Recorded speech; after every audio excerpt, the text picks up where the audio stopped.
Hello everyone, this is our presentation for the fashion sector. Let's begin. Before we get into the numbers, we want to give a quick introduction to the industry we're looking at. The luxury fashion sector is one of the most competitive and fast-moving markets in the world. Brands succeed not only because of their products, but also because of reputation, heritage, and the ability to innovate constantly. Consumers expect high quality, strong brand identity, and more recently, transparent sustainability practices. For our comparison, we choose four major players: Ralph Lauren, Prada, Louis Vuitton, under LVMH, and Gucci, which is part of the Kering Group.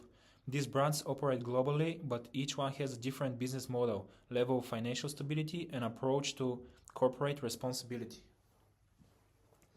In this presentation, we'll look at how these companies perform using four key financial ratios, and we will also examine their CSR strategies, because in the luxury sector, sustainability is becoming increasingly important for long-term growth.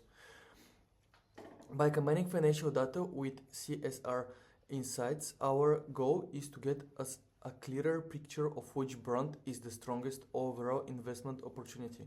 At the end, we will make our recommendation and explain why that company stands out.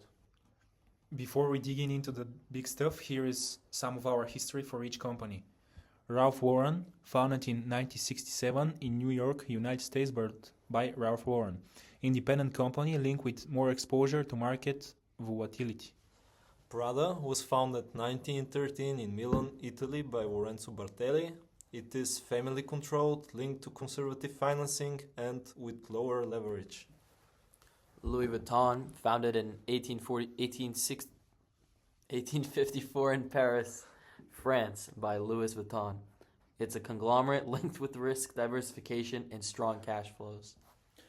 And Gucci, founded in 1921 in Florence, Italy, by Gucci, and its brand inside group, and it's linked with good strategy. Before comparing the companies, we want to clarify which financial ratios we use throughout the analysis. We focus on return on equity and return on assets to assess profitability and efficiency, debt to equity to evaluate financial risk, and the current ratio to assess short-term liquidity. These ratios are then used consistently in the following comparison slides. Thus, return on equity shows a clear upward trend over the period. This suggests that the company has been improving its profitability and is using shareholders' funds more efficiently over time. The steady increase points to stronger financial management and a positive development in performance. LVMH maintains a consistently high return on equity throughout the period. While there are some small fluctuations, overall performance remains very strong and stable. This reflects LVMH's diversified business model and its ability to generate reliable returns for its shareholders. Kering shows very strong ROE result in the earlier years, reaching high level compared to competitors. However, in the more recent period, ROE declines noticeable. This suggests that while the company performed well in the past, it may be facing increasing challenges that affect profitability. Ralph Lauren's ROE fluctuates over the period but ends with a clear recovery. Although performance is not as stable as LVMH's, the improvement in the later years indicates better profitability and a positive turnaround after a weaker phase.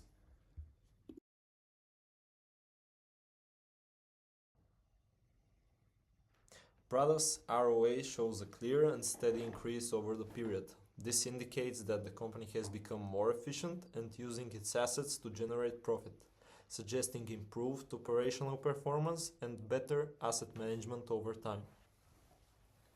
LVMH maintains consistently strong ROA values throughout the period, with only minor fluctuations. This reflects efficient use of a large asset base and highlights the stability and strength of LVMH's diversified business model. Kering's ROA improves in the earlier years, reaching relatively strong levels, but then declines noticeable in the later period. This suggests that while the company was previously efficient in using its asset, recent years may reflect operational or market-related challenges. Ralph Lauren's ROA is more uneven over time, with a very strong peak followed by lower but still positive values.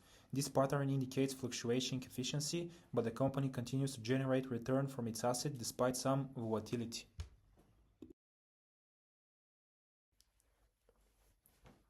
Prada's debt-to-equity ratio shows a gradual decline over the period. This suggests that the company has been reducing its reliance on debt relative to equity, leading to a more conservative and potentially lower-risk capital structure.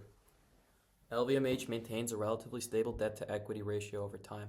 While debt levels remain significant, the consistency suggests controlled leverage and reflects the group's ability to manage debt effectively within a large and diversified business model.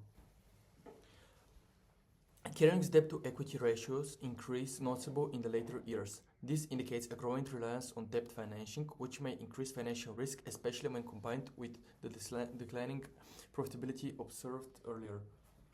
Ralph Lauren shows a high but gradually declining debt-to-equity ratio toward the end of the period. This suggests an effort to reduce leverage over time, which may improve financial stability despite relatively high debt levels.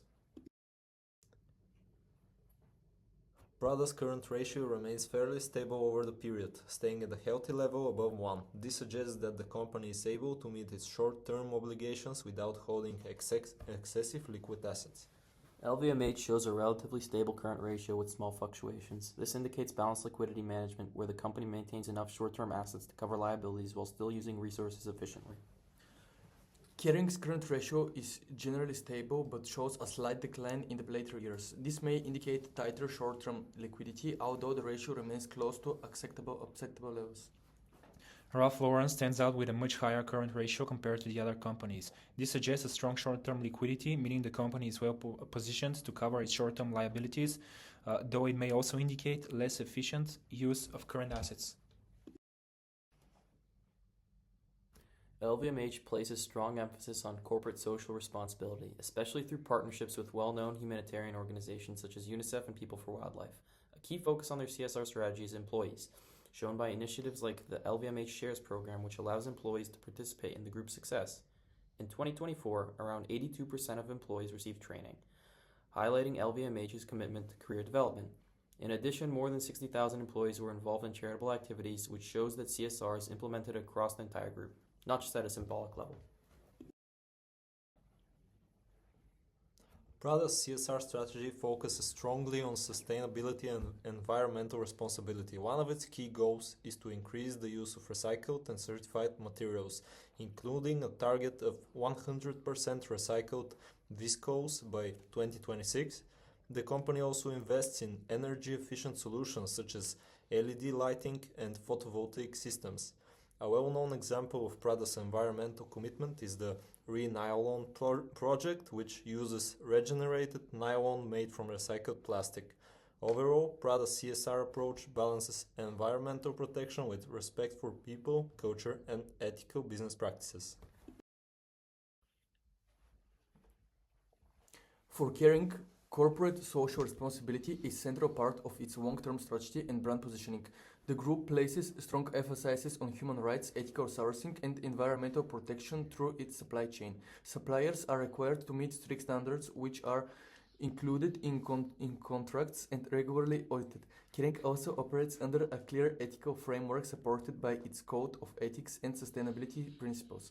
This structured approach helps reduce regulatory risk and strengthens trust among investors who are increasingly focused on ESG performance.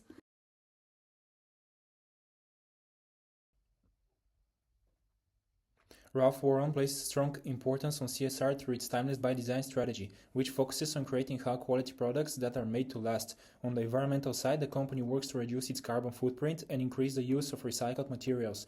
Ethical sourcing and fair labor practices are also central for its approach, helping to build trust with workers and consumers. In addition, Ralph Lauren is very active in community support through initiatives like the Pink Pony Fund, which raises money for cancer research and care, strengthening the company's social importance and brand reputation.